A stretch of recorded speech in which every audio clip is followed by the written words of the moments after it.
বাংলাদেশের জাতীয়তাবাদী দল নিউ মার্কেট থানা 3 নম্বর ওয়ার্ড কর্তৃক আয়োজিত আজকের এই শীতবস্ত্র বিতরণ যে অনুষ্ঠান, শীতার্থদের মধ্যে শীতবস্ত্র বিতরণের যে অনুষ্ঠান, সে অনুষ্ঠানের সম্মানিত সভাপতি উপস্থিত নিউ মার্কেট থানা বিএনপি এবং অঙ্গ সংগঠনের নেতৃবৃন্দ, 18 নম্বর ওয়ার্ড বিএনপি এবং অঙ্গ সংগঠনের নেতৃবৃন্দ, বিশেষ করে আমার সামনে যারা বসে আছেন, যারা শীতবস্ত্র নেবার জন্য আসছেন, খেতে খাওয়া মানুষ, জীবন সংগ্রামে ব্রত মানুষ, যাদের জীবন নির্বাহ করা কঠিন হচ্ছে, প্রাকৃতিক দুর্যোগে যারা অসহায় হয়ে যান, যারা বেঁচে থাকার জন্য সংগ্রাম করছেন, রাস্তায় ক্ষুধা নিবারণের জন্য সংগ্রাম করছেন, এই শীতের তীব্রতা যেভাবে বেড়েছে, আপনাদের কষ্ট দিচ্ছে, সেই সাধারণ মানুষ যারা উপস্থিত হয়ে এই অনুষ্ঠানটাকে মহিমান্বিত করেছেন, সফল করেছেন এবং বিএনপির যে ভীষণ, যে লক্ষ্য, যে কর্ম, সাধারণ মানুষের পাশে থাকা দুর্যোগে সেই অনুষ্ঠানটাকে যারা মহিমান্বিত করেছেন, তাদের সবাইকে ধন্যবাদ এবং আসসালামু আলাইকুম। আপনারা সবাই জানেন বাংলাদেশের জাতীয়তাবাদী দল বিএনপি গণমানুষের রাজনৈতিক দল। এ দলের নেত্রী বেগম খালেদা জিয়া, এ দলের প্রতিষ্ঠাতা শহীদ রাষ্ট্রপতি জিয়াউর রহমান, এ দলের এখনকার নেতা জননেতা তারেক রহমান, আর আমরা যারা আপনাদের এখানে উপস্থিত হয়েছি, উপস্থিত আছি, তারা হচ্ছে আপনাদের অঞ্চলের নেতা। আমরা আপনাদের দুঃখে থাকতে চাই, আমরা আপনাদের দুর্যোগে থাকতে চাই, আমরা আপনাদের কষ্টে থাকতে চাই। আপনারা আপনাদের পাশে থেকে যে কোনো দুর্যোগে, যে কোনো কষ্টে আপনাদের অংশীদার হতে চাই। এই জন্যই আমরা রাজনীতি করি। আপনারা সবাই জানেন যে রাষ্ট্রে একটা ফ্যাসিবাদী প্রতিষ্ঠিত হয়েছিল গত 17 বছর। সব মানুষের সমন্বিত সংগ্রামে সেই ফ্যাসিবাদের পতন হয়েছে গত 5 আগস্ট। বাংলাদেশ নতুন করে মুক্ত হয়েছে, এদেশে অধিকার নিয়ে বাঁচার সুযোগ হয়েছে আপনাদের। যার জন্য আমরা বলি যে এখন গণমানুষের নতুন বাংলাদেশ গড়তে হবে, জরাজীর্ণ বাংলাদেশ থেকে আমরা বেরিয়ে আসতে চাই এবং তার জন্য হচ্ছে দুর্যোগ একটা সমস্যা, অর্থনীতি একটা সমস্যা। আপনারা যারা খেটে খাওয়া মানুষ আছেন, আপনাদের জীবন নির্বাহ করতে নিশ্চয়ই কষ্ট হচ্ছে।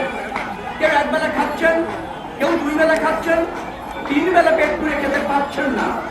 আমাদের যে হত দরিদ্রের সংখ্যা বেড়েছে, প্রচুর অর্থ লুটপাট করেছে, 28 লক্ষ কোটি টাকার উপর আওয়ামী লীগের সরকার এদেশ থেকে পাচার করে দিয়েছে। আবার ধরেন ঋণ খেলাপি 6 লাখ টাকার উপরে, 18 লক্ষ টাকার উপরে হচ্ছে বৈদেশিক এবং দেশি ব্যাংকের ঋণ। মাথা পিছু ঋণ আপনাদের যারা এখানে বসে আছেন 1.5 লাখ টাকার উপরে। আপনি জীবন নির্বাহ করতে পারছেন না, কষ্ট হচ্ছে। সারাদিন কাজ করে যা পান তাতে সংসার চলে না, কিন্তু আপনার উপর রাষ্ট্র আপনার হয়ে 1.5 লাখ টাকার উপরে ঋণ নিয়েছে এই শেখ হাসিনার সরকার। এরকম একটা অবস্থা রাষ্ট্রে বিরাজ করছে। যেহেতু শীতবস্ত্র বিতরণ অনুষ্ঠান, আমি ওখানেই সীমাবদ্ধ থাকবো। শীতের তীব্রতা বাড়ার সাথে সাথে আমরা প্রতিদিন এই বিএনপির নেতা কর্মীরা চেষ্টা করছি মানুষের পাশে থেকে কিভাবে শীত নিবারণ করার জন্য কিছু সহযোগিতা করা যায় কিনা, মানুষের পাশে থাকা যায় কিনা, মানুষকে সহযোগিতা করার একটা চেষ্টা করা যায় কিনা, সেটা আমাদের ক্রমাগত ভাবে অব্যাহত আছে। আমি আপনাদেরকে বিনয়ের সাথে অনুরোধ করবো, এ রাষ্ট্রের আপনারা মালিক, এ রাষ্ট্রে আপনাদের অধিকার প্রতিষ্ঠিত করার দায়িত্ব রাজনীতিবিদ হিসেবে আমাদের যেমন আছে, আপনাদেরও আছে। দুর্যোগে আমরা আপনাদের পাশে থাকতে চাই, এই ধারা অব্যাহত আছে। আজকে সকালে ধানমন্ডিতে এরকম একটা অনুষ্ঠানে আমরা শীতার্থদের মধ্যে কম্বল বিতরণ করেছি, গতকালকেও করেছি, আগামীকালও এই প্রোগ্রাম আছে। আমরা আমাদের সাধ্যমতো চেষ্টা করছি এই একটু অভাবী মানুষ যারা আছেন, তারা এদেশেরই নাগরিক, এদেশেরই মালিক, হয়তো জীবন সংগ্রামে তারা পিছিয়ে পড়েছেন, তারা আমাদের ভাই, তারা আমাদের বোন, তারা আমাদের মা, আমরা তাদেরই সন্তান, আমাদের রাজনীতি তাদের জন্য। এই মন্ত্রে ঐক্যবদ্ধ হতে হবে।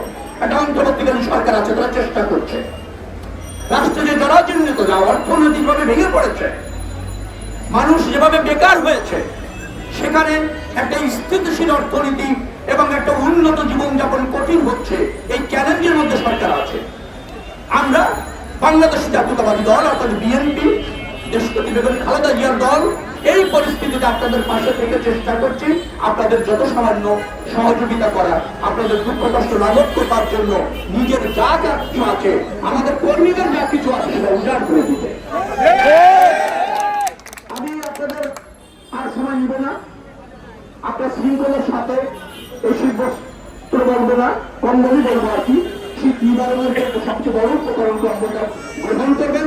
আপনারা ব্যক্তিগত জীবনে কারো যদি কোনো সমস্যা থাকে, এমন সমস্যা থাকে যে জীবন নির্বাহ করতে কষ্ট হচ্ছে, বেকার আছেন, কেউ অসুস্থ আছেন, চিকিৎসা করাতে পারছেন না, একেবারে দু একদিন অনাহারে আছেন, খাদ্য জোগাড় করতে পারছেন না, এরকম কেউ যদি থাকেন, আপনারা আমাদের স্থানীয় নেতা হাজি জাহাঙ্গীর আছে, শামসু আছে, আমি সবার নাম বললে আবার বিচ্ছিন্নভাবে একজন দুজনের নাম বলাটা কঠিন, অনেক নেতা আমার আশেপাশে যারা আছে ওদেরকে জানাবে, ওরা আপনাদের পাশে থাকবে। তাহলে আমরা আপনাদের পাশে থাকতে চাই, আমাদের যতটুকু সামর্থ্য আছে সেটা নিয়ে। আপনারা এর ব্যক্তিগত জীবন সুন্দর হোক, সফল হোক, আপনাদের আল্লাহ আপনাদের পারিবারিক জীবন মঙ্গলময় করুন, সমৃদ্ধ করুন, এই প্রত্যাশা ব্যক্ত করে সর্বশেষ দেশনেত্রী বেগম খালেদা জিয়া দেশের বাইরে চিকিৎসার জন্য গিয়েছেন, তার জন্য আপনাদের কাছে দোয়া চাই এবং আগামী দিনে আপনারা আমরা এক হয়ে রাষ্ট্রের হয়ে কাজ করব, এই অঙ্গীকার ব্যক্ত করে শেষ করছি। আল্লাহ হাফেজ। বাংলাদেশ জিন্দাবাদ।